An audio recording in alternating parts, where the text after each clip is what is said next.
तक के मंच से मुख्यमंत्री योगी का विरोधियों पर बड़ा हमला, कहा राम का विरोध करने वालों को जनता ने बना दिया जीरो। और जिसने राम का विरोध किया उसकी दुर्गति भी हुई है और जनता जनार्दन ने उसको जीरो भी बना दिया है। पंचायत आज तक के कार्यक्रम में बोले सीएम योगी, किसी देश के समर्थन में नारेबाजी बिल्कुल बर्दाश्त नहीं। दुश्मन देश के बारे में का यशगान कर रहे हैं तो इस प्रकार की शर्मनाक स्थिति को नहीं स्वीकार किया जाएगा, एक देशद्रोह की श्रेणी में आएगा। सीएम योगी ने यूपी चुनाव में 325 से ज्यादा सीटों पर जीत का किया दावा, कहा पंचायत चुनाव में दिखी झलक। प्रियंका गांधी के 40% महिला उम्मीदवारों वाले ऐलान पर योगी का पलटवार, चुनौती देते हुए कहा आराधना मिश्रा मूना को कांग्रेस का अध्यक्ष बना दो। अयोध्या में सीएम योगी ने रामलला का किया विशेष जलाभिषेक, काबुल नदी के जल को गंगा में मिलाकर किया अर्पित। काबुल के अंदर विपरीत परिस्थितियों में रहने वाली इस बालिका की उन भावनाओं का सम्मान करते हुए प्रधानमंत्री मोदी जी ने आज मुझे यहां विशेष रूप से भेजा है। लखनऊ में ओबीसी समाज को सीएम योगी ने किया संबोधित, कहा अगर हम अपने महापुरुषों को सम्मान न दे पाएं तो बेकार। हरदोई में अखिलेश यादव ने योगी पर साधा निशाना, बोले बीजेपी को ये भी पता नहीं कि हमने सीएम आवास में कितने मंदिर बनवाए।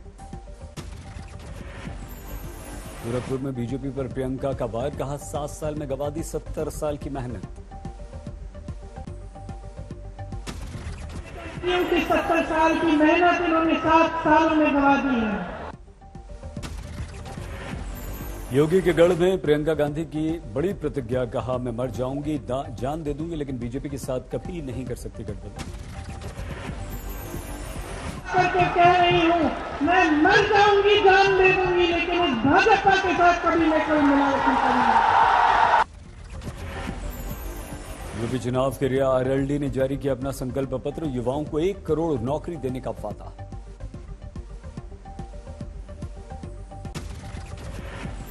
सरदार पटेल की 145वीं जयंती पर केवड़िया में स्टैच्यू ऑफ यूनिटी पर अमित शाह ने श्रद्धांजलि दी, जवानों ने किया शौर्य का प्रदर्शन। केवड़िया में राष्ट्रीय एकता दिवस समारोह में भारतीय हॉकी टीम के कप्तान मनप्रीत सिंह ने भी लिया हिस्सा, जल थल वायुसेना के अधिकारी रहे मौजूद। पटेल के द्वारा कांग्रेस पर अमित शाह का बड़ा हमला, बोले सरदार के योगदान को नजरअंदाज किया गया, सम्मान देना भी जरूरी नहीं समझा। आजादी के बाद भारत को एक करने का काम किया, मगर दुर्भाग्यपूर्ण बात है कि सरदार साहब को भुलाने का प्रयास किया। राष्ट्रीय एकता दिवस पर अमित शाह ने कांग्रेस पर साधा निशाना, 70 सालों बाद गरीब उपेक्षित, पीएम मोदी ने दिलाया उन्हें सम्मान। राष्ट्रीय एकता दिवस के अवसर पर सुनाया गया पीएम मोदी का रिकॉर्डेड वीडियो संदेश, फिलहाल इटली में हैं पीएम मोदी। उनकी प्रेरणा से भारत बाहरी और आंतरिक हर प्रकार की चुनौतियों से निपटने में पूरी तरह से सक्षम हो रहा है। पटेल की जयंती पर बोले पीएम मोदी, आज देश कोने कोने में पहुंचना हुआ सुगम, विकास पथ पर तेजी से बढ़ रहा है देश। पटेल की जयंती पर संसद में दी गई उन्हें श्रद्धांजलि, लोकसभा स्पीकर, रक्षा मंत्री समेत कई सांसदों ने श्रद्धासुमन अर्पित किए। राहुल गांधी ने मोदी सरकार पर साधा निशाना, ट्वीट किया आज लोकतंत्र के सारे स्तंभ किए जा रहे हैं कमजोर, पटेल के योगदान को करना होगा याद। यूपी के सीएम ने सरदार पटेल को दी श्रद्धांजलि, लोगों ने ली राष्ट्रीय एकता को मजबूत करने की शपथ। जयंती पर लखनऊ में हुआ राष्ट्रीय एकता परेड का आयोजन, सीएम योगी ने दिखाई हरी झंडी। सरदार पटेल के जन्मदिन पर हाजीपुर रेलवे जोनल मुख्यालय में एकता दिवस का आयोजन, रन फॉर यूनिटी के लिए दौड़े रेल के अधिकारी कर्मचारी। अंबाला में राष्ट्रीय एकता दिवस पर रन फॉर यूनिटी मैराथन का आयोजन, छात्रों युवाओं समेत बुजुर्गों ने लिया हिस्सा। बेंगलुरु के इसरो हेडक्वार्टर्स में मनाया गया राष्ट्रीय एकता दिवस, वैज्ञानिकों कर्मचारियों ने हिस्सा लिया।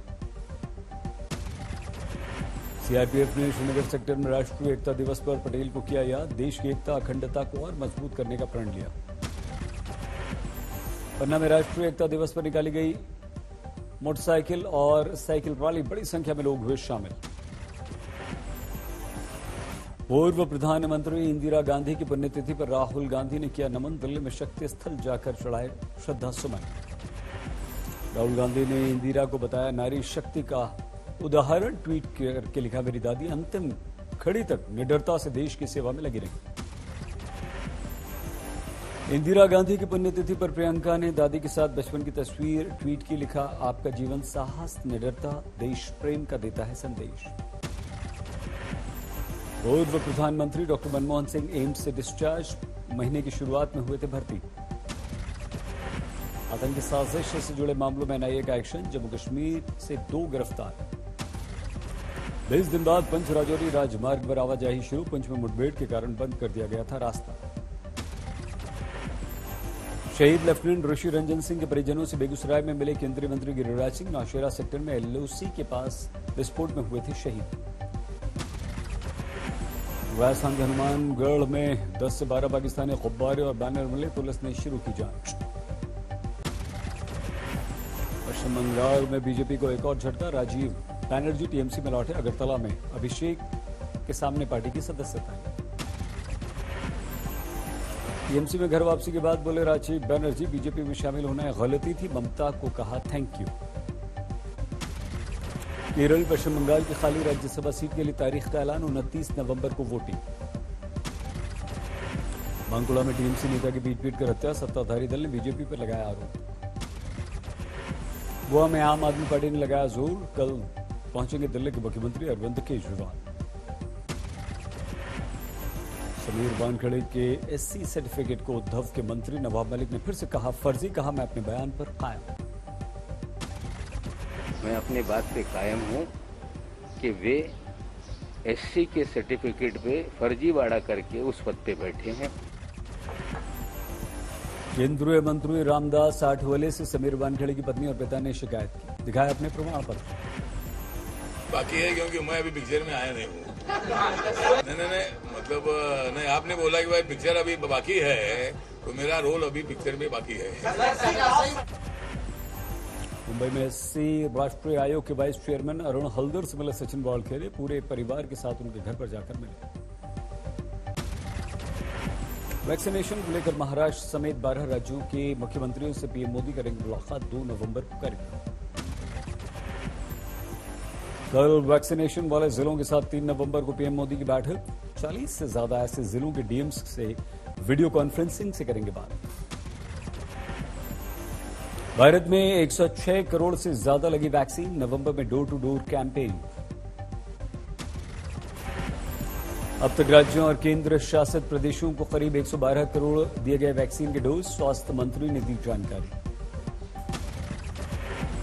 कोरोना की चपेट में आई फिल्म अभिनेत्री उर्मिला मातोंडकर। पॉजिटिव आई test report. Mumbai cruise drugs मामले में मोहम्मद धमेचा को राहत। बैकुला महिला जेल से हुई रिहा। दिल्ली के बाजारों में भारी भीड़। त्योहार को लेकर जमकर खरीदारी। आगरमालवा में रंगोलियों और रंगारंग सामानों से पट गया फुटपाथ। दिवाली पर खरीदारी का गजब का लोगों में दिखा उत्साह। सूरत में सराफा बाजार में लोगों की भारी भीड़। दिवाली समेत शादी की खरीदारी में जुटे लोग। मुंबई में पटाखे की दुकान पर लोगों की भीड़। कोरोना के नियमों का उल्लंघन।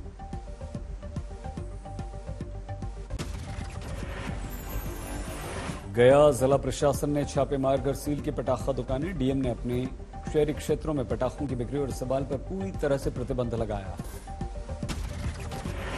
हरियाणा के 14 जिलों में पटाखों की बिक्री प्रतिबंधित। सरकार ने जारी किया आदेश। राजस्थान के सवाई माधोपुर में डेंगू का प्रकोप। 15 दिन में 80 लोग बीमार। कानपुर में जीका वायरस के मरीजों की संख्या हुई 5। खतरे को देखते हुए मेडिकल टीम घर घर सैंपल लेने पहुंची। ग्रेटर नोएडा वेस्ट में फीडबैक फाउंडेशन ने सॉलिड वेस्ट मैनेजमेंट का चलाई कार्यक्रम। लगाई कार्यशाला। गौर सिटी 2 के 12 एवेन्यू में कूड़े से खाद बनाने की दी गई बेहतरीन जानकारी। दिल्ली के मॉडल टाउन में एक युवक ने जीजा की गोली मारकर हत्या की। दोस्त के साथ मिलकर मार डाला।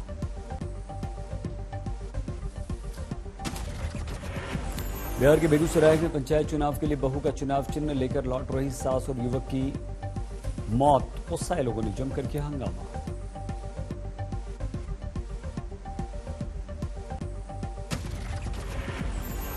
यूपी के अमरोहा में रेप पीड़िता ने आत्महत्या की, पुलिस कार्रवाई नहीं होने से दे दी जान।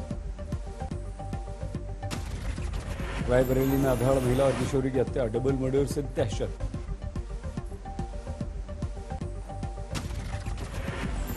गोहाना में नशेड़ी युवक ने बस में किया हंगामा, लोगों ने पिटाई की, बाद में पुलिस को सौंपा।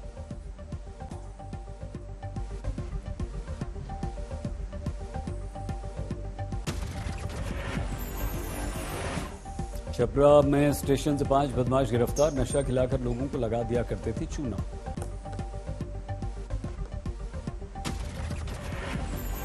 देवरिया में 9 साल बाद मिला न्याय, दारोगा के ट्रक से कुचलकर हत्या करने वाले ड्राइवर को उम्र कैद।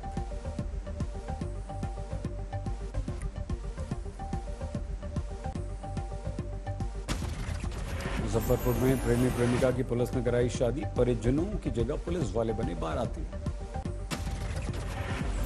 फरीदकोट में शमशान घाट बना युद्ध का अखाड़ा, पिता के संस्कार को लेकर 2 भाइयों में हिंसक झड़प।